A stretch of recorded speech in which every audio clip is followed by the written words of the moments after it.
Earthquake in more than 200 years. The 7.0 quake hit just south of the capital, Port-au-Prince, and was followed by 24 strong aftershocks. There's been widespread damage and panic as the tremors levelled buildings across the region.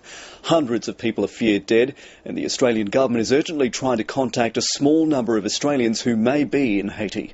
North America correspondent Lisa Miller begins our coverage. The quake struck just before dusk.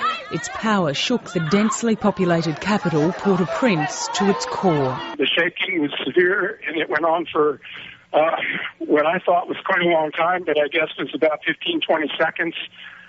It delivered one heck of a jolt, and I'm very pleased to have made through that. It was very scary.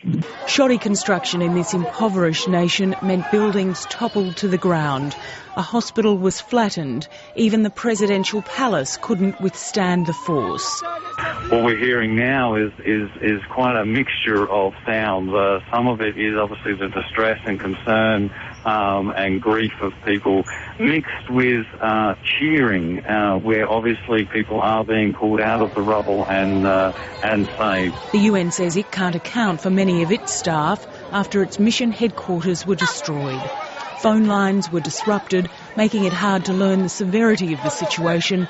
The daylight is expected to bring signs of even more damage and many casualties. There was very strong ground shaking in the vicinity of the fault, and unfortunately that area is very densely populated, so a large number of people were exposed to very strong ground shaking. These people were the lucky ones. They got on the last flight to Miami out of Haiti just after the earthquake hit. Everything was just falling apart, all over the place. People was crying, and the roof, like the ceiling was falling. The US president has